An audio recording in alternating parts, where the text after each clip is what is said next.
एक ऐसा नाम जो विज्ञान की दुनिया में अमर है। उन्होंने अदृश्य शत्रुओं से मानवता की रक्षा के लिए अपना जीवन समर्पित कर दिया। ऐसी अन्याय नाम नहीं है और ये को फ्रांस के डोल नामक एक छोटे से शहर में हुआ था।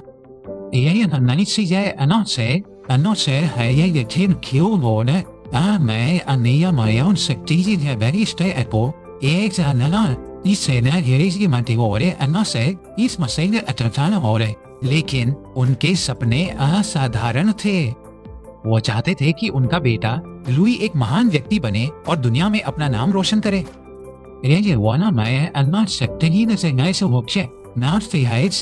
लुई को पढ़ाई से ज्यादा मछली पकड़ने और चित्रकारी करने में आनंद आता था।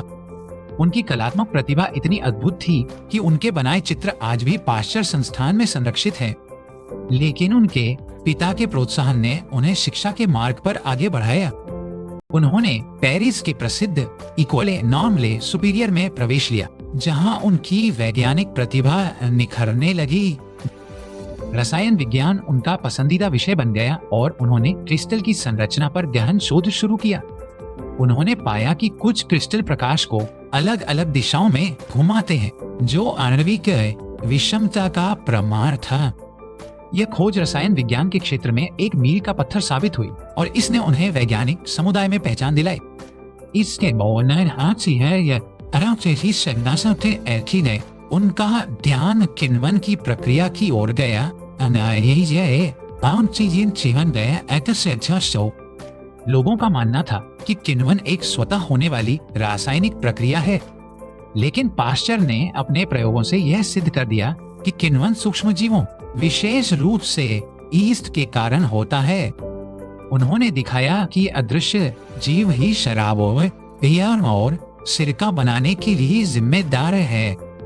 यह खोज जर्म थ्योरी ऑफ डिजीज की नींव बनी, जिसने चिकित्सा की दुनिया को हमेशा के लिए बदल दिया।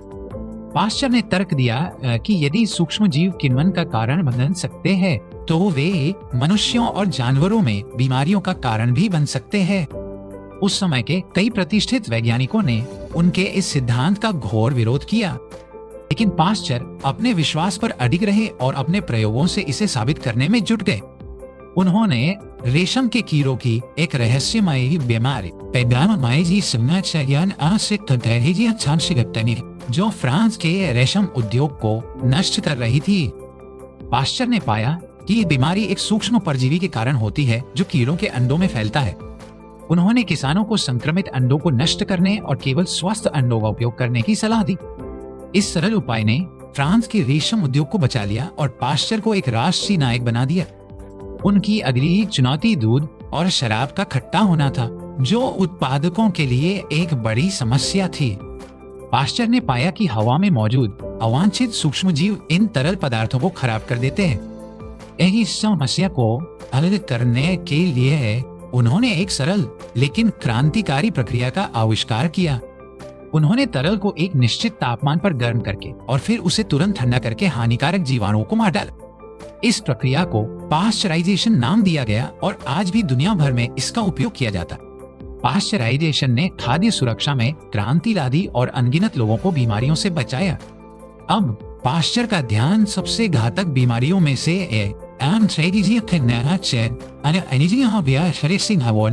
एंथ्रेक्स की ओर गया।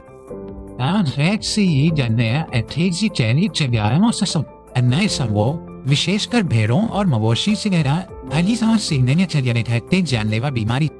पाश्चर ने एंथ्रेक्स के जीवाणु को अलग किया और उसे प्रयोगशाला में उगाया। उन्होंने पाया कि यदि इन जीवाणुओं को कमजोर कर दिया जाए, कर दिया जाए, तो वे बीमारी पैदा नहीं कर सकते। और जब इन कमजोर जीवाणुओं को एक जानवर के शरीर में इंजेक्ट किया जाता है, तो जानवर उस बीमारी के प्रति प्रतिरक्षित हो जाता है। यही से ना सबसे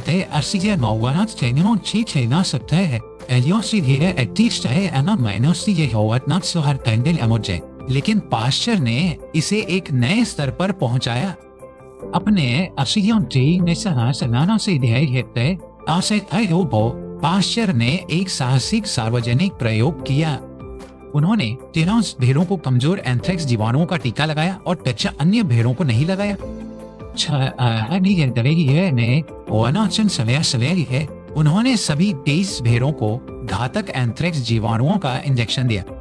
परिणाम आश्चर्यजनक थे। जिससे 6 भेड़ों को टीका नहीं लगाया गया था।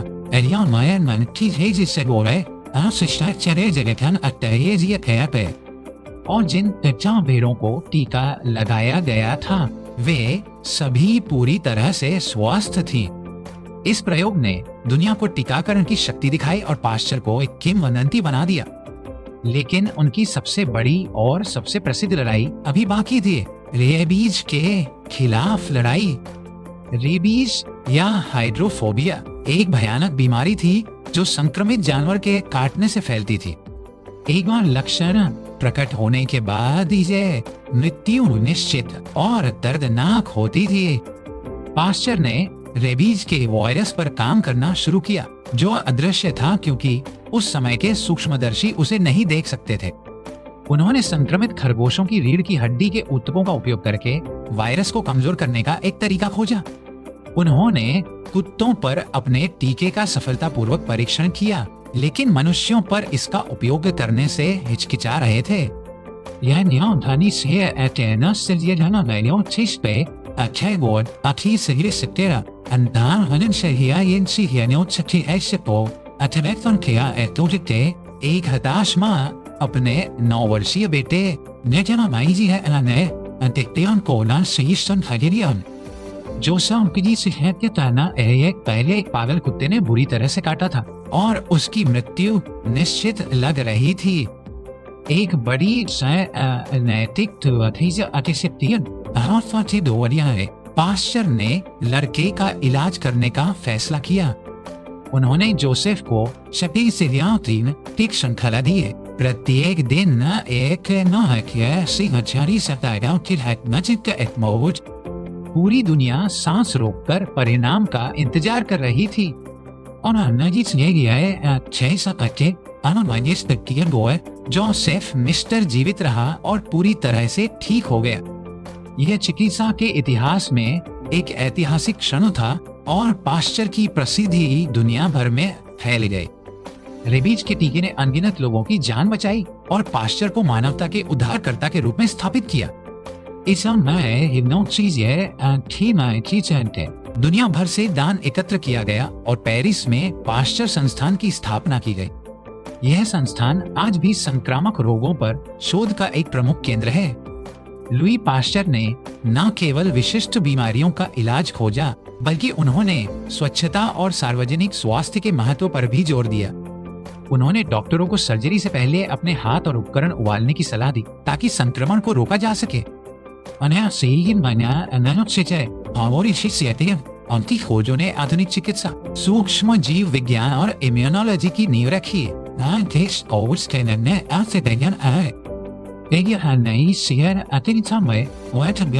सितंबर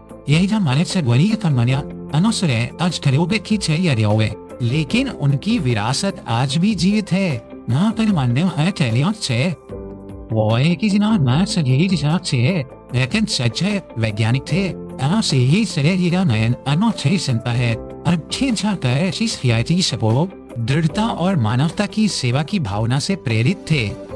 उन्होंने हमें सिखाया कि सबसे छोटे और अदृश्य जीव ही सबसे बड़ा प्रभाव डाल सकते हैं। लुई पाश्चर की कहानी हमें याद दिलाती है कि विज्ञान में असंभव को संभव बनाने की शक्ति है। उनका जीवन इस बात का प्रमाण है कि एक व्यक्ति का दृढ़ संकल्प और कड़ी मेहनत दुनिया को बदल सकती है। पाश्चर ने अपने काम से साबित कर दिया कि ज्ञान ही सबसे बड़ी शक्ति है।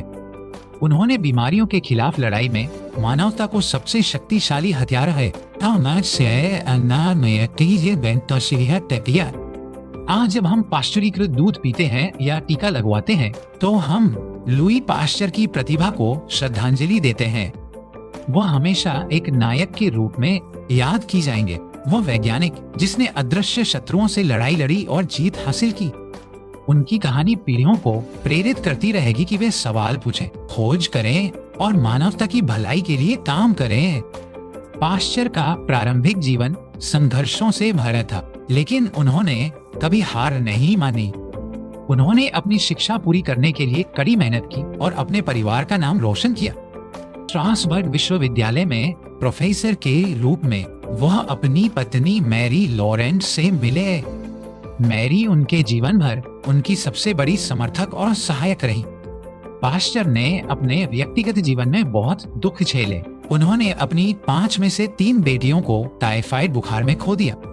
इस व्यक्तिगत त्रासदी ने उन्हें संक्रामक रोगों से लड़ने के लिए और भी अधिक प्रेरित किया। वो नहीं चाहते थे कि किसी और माता पिता को वही दर्द सहना पड़े जो उन्होंने सहा था। पाश्चर एक बहुत ही देशभक्त व्यक्ति थे और फ्रांस से बहुत प्यार करते थे। यहाँ सामान्य युद्ध के दौरान उन्होंने जर्मन विश्वविद्यालय से अपनी मानद डिग्री वापस कर दी। उन्होंने बियर बनाने की एक नई विधि विकसित करके फ्रांसीसी बियर उद्योग को जर्मन प्रतिस्पर्धा से बेहतर बनाने में मदद की।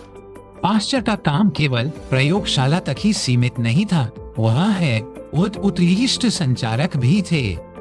उन्होंने अपने विचारों को आम जनता तक पहुंचाने के लिए नाटकीय प्रदर्शनों और सार्वजनिक व्याख्यानों का उपयोग। वह जानते थे कि वैज्ञानिक प्रगति के लिए जनता का समर्थन महत्वपूर्ण है। पाश्चर को अपने जीवन काल में कई सम्मान और पुरस्कार मिले।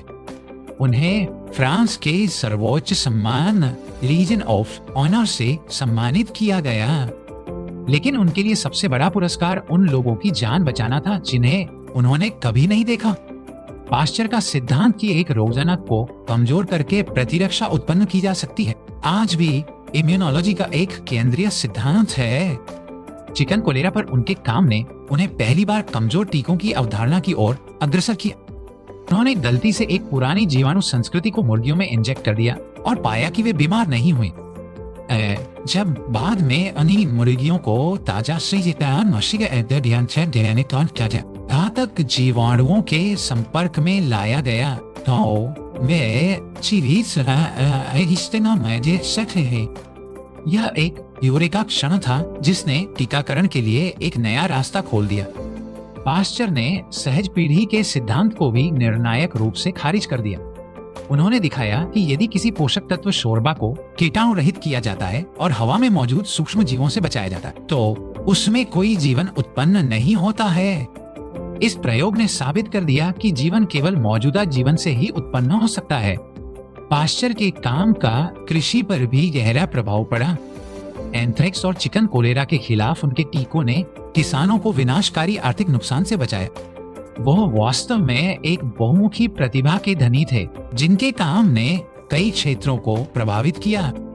पाश्चर की मृत्यु एक स्ट्रोक के कारण हुई, लेकिन उनका काम हमेशा जीवित रहेगा। उन्हें नोट्रे डेम कैथेड्रल में एक राजकीय अंतिम संस्कार दिया गया, जो एक वैज्ञानिक के लिए एक दुर्लभ सम्मान था। उन्हें पाश्चर संस्थान के नीचे एक मकबरे में दफनाया गया है, जो उनके जीवन और काम का एक उपयुक्त स्मारक है। मकबरे की दीवारों पर उनकी प्रमुख खोजों को दर्शाने वाले शानदार मोजाइक हैं।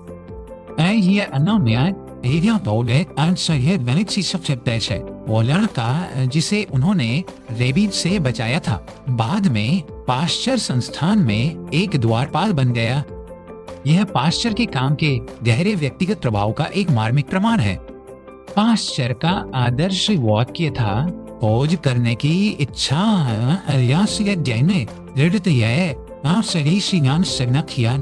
दृढ़ता। उन्होंने अपने पूरे जीवन इस आदर्श वाक्य का पालन किया। पाश्चर ने हमें दिखाया कि वैज्ञानिक जांच एक व्यवस्थित और कठोर प्रक्रिया होनी चाहिए। उनके प्रयोग हमेशा सावधानी पूर्वक डिजाइन किए गए थे और उनके परिणाम हमेशा सत्यापन योग्य थे। उन्होंने विज्ञान में अटकलों पर प्रयोगों प्राथमिकता दी।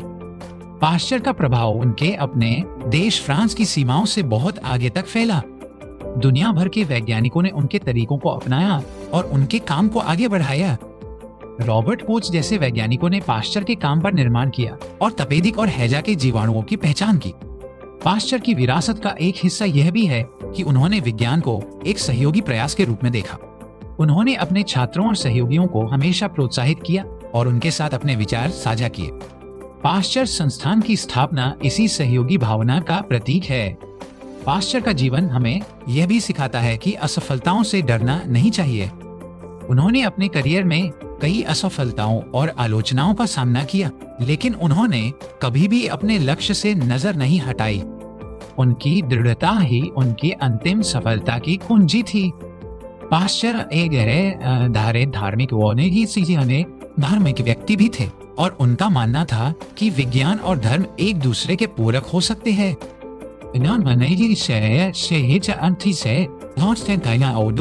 थोड़ा सा विज्ञान आपको ईश्वर से दूर ले जाता है, लेकिन अधिक विज्ञान आपको उसकी ओर वापस ले आता है। उनका मानना था कि प्रकृति के रहस्यों को उजागर करना ईश्वर के काम को समझने का एक तरीका है। पाश्चर का काम आज भी प्रासंगिक है, क्योंकि हम अभी भी नई और उभरती हुई संक्रामक बीमारियों का सामना कर रहे हैं। उनकी वैज्ञानिक कठोरता, दृढ़ता और मानवतावाद के सिद्धांत आज भी शोधकर्ताओं के लिए एक मार्गदर्शक प्रकाश है। लुई पाश्चर सिर्फ एक वैज्ञानिक नहीं थे, वह एक दूरदर्शी थे जिन्होंने भविष्य को देखा। उन्होंने एक ऐसी दुनिया की कल्पना की जहां बीमारियों को रोका जा सकता है, न कि केवल उनका इलाज किया जा सकता है। और उन्होंने उस दुनिया को एक वास्तविकता बनाने के लिए अपना जीवन समर्पित कर दिया। उनकी कहानी विज्ञान की परिवर्तनकारी शक्ति और मानवीय भावना की अदम्य शक्ति का एक शक्तिशाली अनुस्मारक है।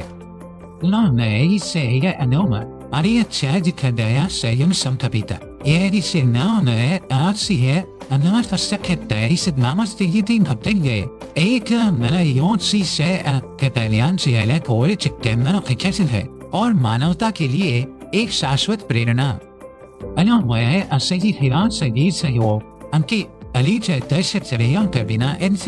हमारी दुनिया बहुत अलग और बहुत अधिक खतरनाक जगह होती।